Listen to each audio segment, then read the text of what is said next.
एक राजा के 3 प्रश्न। ईश्वर एक है कि अनेक है, तो रहता कहां है, मिलता कैसे है? तीसरा, करता क्या है?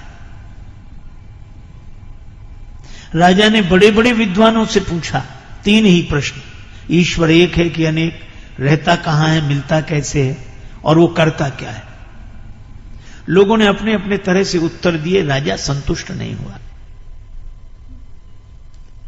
एक दिन राजा अपने घोड़े पर बैठकर जा रहा था। सामने से अलमस्त महात्मा ब्रह्मानंद की मस्ती में लीन, स्वरूपानंद की मस्ती में लीन, मस्ती से झूमते चले आ रहे थे। इसने महात्मा को देखा तो वही प्रश्न किया कि ईश्वर एक है कि अनेक, रहता कहां है, मिलता कैसे है, और करता क्या है? महात्मा उसी मस्ती में बोले कि यह कोई पूछने का ढंग है? तुम घोड़े पर बैठे हो, हम रास्ते में खड़े हैं। अरे पहले कहीं ठहरा,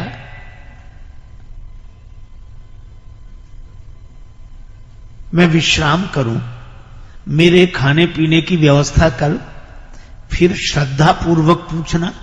श्रद्धावान लभते ज्ञानम। यह तो उद्दंड का ढंग है, श्रद्धालु का नहीं। राजा समझ गया कि यह महात्मा वैसे नहीं है। हाथ जोड़कर बगीचे में ले गया। बगीचे में एकांत में कुटिया थी, सारी व्यवस्था थी। महात्मा जी को ठहरा दिया, सब व्यवस्था हो गई। 2 दिन बाद राजा गया कि महाराज अब मेरे प्रश्नों का उत्तर। महात्मा बोले अकेले में सुनना चाहते हो कि सबके बीच में? राजा ने कहा कि सबके बीच में हो तो और अच्छा, सब समझ लेंगे। महात्मा बोले तो सबको इकट्ठा करो। महाराज तो ये आज 1-2 दिन में तो सब इकट्ठे नहीं हो पाएंगे, हम सूचना करेंगे और तब धीरे धीरे धीरे सब लोग इकट्ठे होंगे। महात्मा ने कहा तो हमें भी कोई जल्दी नहीं है, आराम से इकट्ठा कर लो सबको, और जब सब इकट्ठे हो जाएंगे तभी हम उत्तर देंगे। लेकिन हमारे पास अब मत आना, जब जिस दिन लोग इकट्ठे हों उसी दिन आना, और हम आराम से रहेंगे। राजा चला गया। 1 महीने बाद की तिथि निश्चित हुई। उस दिन दरबार में सभी लोग एकत्रित होंगे, महात्मा प्रश्नों का उत्तर देंगे। राजा ने आना बंद कर दिया। महात्मा अपना बगीचे में भगवान का ध्यान करें, पूजा पाठ करें, मस्ती से आत्मचिंतन करें, आनंद से रहें। शाम को घूमने जाते। खेत पर एक किसान काम करता, सवेरे मिल जाता, शाम को मिल जाता। महात्मा ने उससे मित्रता कर ली और किसान से कहा कि कभी हमें काम पड़े तो हमारा कहना मानोगे? जो आज्ञा महाराज। अब 3 दिन बचे उस तिथि में। महात्मा ने किसान से कहा कि हमें जरूरी काम अब आ गया है, कल तक बता देंगे? महाराज बताओ। बता देंगे। अब जब 2 दिन बचे तो महात्मा ने कहा कि अब बताएं? हाँ। अच्छा कल बताएंगे। अच्छा ठीक है।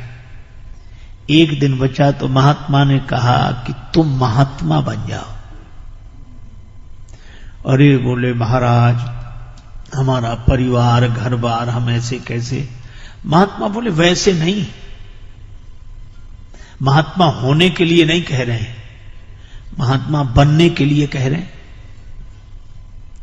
सचमुच होना तो कठिन है, साधु होना कठिन है। चढ़ना पेड़ खजूर, चढ़े तो चाखे प्रेम रस, गिरे तो चकना चूर। होना कठिन है, पर बनने में क्या कठिनाई? तो बोला महाराज, महात्मा बोले 1 दिन के लिए बन जाओ। ठीक है महाराज, सिर मुड़ा लेते हैं, आपकी तरह कपड़ा पहन लेते हैं। और महात्मा बोले एक शर्त और। क्या? अपना लिबास हमें दे दो। हम किसान बने तो महात्मा बनो। अच्छा महाराज, यही भी। अब महात्मा बन गए किसान, बड़ी बड़ी दाढ़ी बाल और किसान के कपड़े पहने, महात्मा के सामने हाथ जोड़े और किसान बन गया महात्मा। महात्मा बोले डरना नहीं, राजा के सामने चलना है। फिर राजा पूजा करेगा, आरती करेगा, प्रणाम करेगा, तुम डरना नहीं। वो बोला महाराज ये तो सब ठीक, लेकिन राजा साहब जब प्रश्न करेंगे सिंहासन पर बिठा के, तब महात्मा बोले हम तो साथ में हैं, कह देना ये तो हमारा घास छीलने वाला जवाब दे देगा, फिर हम जवाब दे देंगे। हाँ ये ठीक है। महात्मा गए, अब वेश से वो साधु दिखे, अब राजा को संदेह हो, लेकिन अब क्या करे, प्रणाम किया, पूजा की और आरती। महाराज विराजे ऊंचे आसन पर, महात्मा के वेश में किसान था वो बैठा, और महात्मा किसान के वेश में नीचे बैठे, सिर झुकाए। राजा ने कहा कि महाराज हमारे 3 प्रश्न हैं, आपने कहा था हम उत्तर देंगे। हां बोलो। पहली बात, ईश्वर एक है कि अनेक? दूसरी बात, वो रहता कहां है, मिलता कैसे है? तीसरी बात, वो करता क्या है? वो किसान तो पहले से पढ़ा हुआ था, कहने लगा राजा साहब क्या साधारण सवाल पूछे हैं, इन प्रश्नों का उत्तर तो हमारा घास छीलने वाला किसान दे देगा। राजा को लगा कि इतना सब आयोजन किया और ये कहते किसान दे देगा, पर महात्मा बैठे थे किसान के रूप में, कहने लगे हां राजा साहब पूछो, मैं उत्तर दूंगा, गुरुजी ने हमें सब बता दिया, मैं उत्तर दूंगा, पूछो। अच्छा चलो भाई किसान तुम ही बताओ।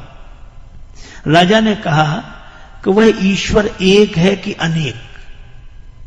किसान ने कहा कि राजा साहब मैं बिना पढ़ा लिखा किसान, और आप पढ़ाई लिखाई के सवाल पूछते हो, कोई एक है कि अनेक है, तो फिर निर्णय कैसे हो?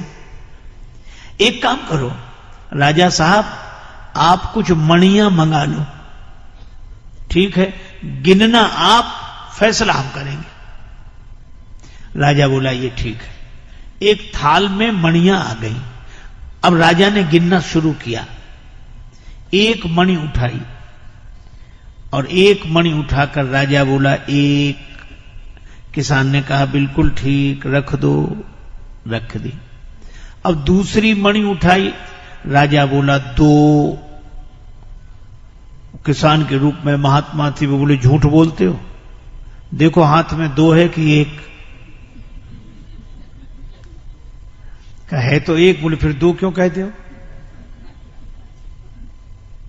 महाराज लिखा है ऐसा। अरे लिखा है पर देख देख कर दिखने में 1 है कि नहीं? अच्छा वैसे 1 है? बोले हाँ है तो 1 ही। बोले फिर 2 क्यों बोलते हो? अब उसने कहा गिनती मुश्किल हो जाएगी। तीसरी मणि उठाई, 3। महात्मा बोले फिर झूठ बोले, 3 नहीं है, 1 ही है। 2 नहीं है, 1 ही है। 4, 5, 6, 7 नहीं है, 1 ही है। 1 के बाद भी 1 ही है। लेकिन वह 1 ही जब दूसरी बार किसी के अनुभव में आया तो 2 हो गया, तीसरी बार किसी के अनुभव में आया तो 3 हो गया, चौथी बार किसी के अनुभव में आया तो 4 हो गया, 5वीं बार किसी के अनुभव में आया तो 5 हो गया, पर वह है 1 ही, 1 ही, 1 ही। राजा सोचे कि बात तो ठीक कह रहे हैं और दिखाई भी 1 ही दे रही है, हम चाहे 2 कहें चाहे 3 कहें, है तो 1 ही। और महात्मा बोले जरा 1 के पहले गिनो, तो 1 के पहले तो 0 है। तो कहा 1 के पहले भी 1 है और 1 के बाद भी 1 है और बीच में भी 1 ही है। इसी तरह परमात्मा 1 ही है, पर दूसरी बार किसी को मिला तो 2 हो गया, तीसरी बार किसी को मिला तो 3 हो गया, चौथी बार किसी को मिला तो 4, 5वीं बार किसी को मिला तो 5, पर वह एक है, एक है, एक है। एक के पहले भी वही एक है और एक के बाद भी वही एक है और बीच में भी वही एक है। राजा ने तो हाथ जोड़ लिए कि महाराज ऐसा समाधान नहीं सुना। न कोई चौपाई, न दोहा, न श्लोक, न कोई ग्रंथ, किसी का प्रमाण नहीं।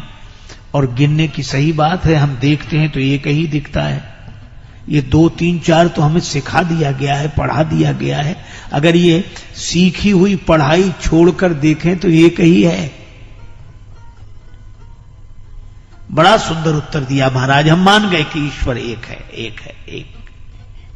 अच्छा एक बात बताओ, रहता कहां है, मिलता कैसे? महात्मा बोले तुम कठिन कठिन सवाल पूछते हो, खिलाते पिलाते कुछ हो नहीं। तो महाराज क्या, दूध मंगाओ। एक कटोरे में दूध आ गया। अब वो महात्मा दूध तो पिए नहीं, दूध में उंगली घुमावे ऐसे। अरे ये दूध में उंगली क्यों घुमा रहे? महात्मा बोले सुना है इस दूध में घी रहता है। तो हम सोचते हैं घी निकाल कर खा लें। राजा बोला आप भी पागलों जैसी बातें करते हैं। दूध तो रहता है पर ऐसे थोड़ा ही मिलता है। कैसे मिलता है? और दूध को जमाना पड़ता है, दही बनाना पड़ता है, फिर मंथन करना पड़ता है, फिर मक्खन निकलता है, फिर आग में तपाना पड़ता है, तब घी मिलता है दूध में ही। पर बातों से नहीं मिलता है, उसकी विधि है, उसका पालन करने से मिलता है। महात्मा ने कटोरा रख दिया।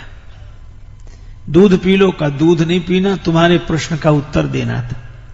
तुम कहते हो रहता कहां है और मिलता कैसे है? जैसे दूध में घी रहता है, इसी तरह परमात्मा तुम्ही में समाया हुआ है, तुम्ही में समाया हुआ है, लेकिन वह बातों से नहीं मिलता, उसकी विधि है।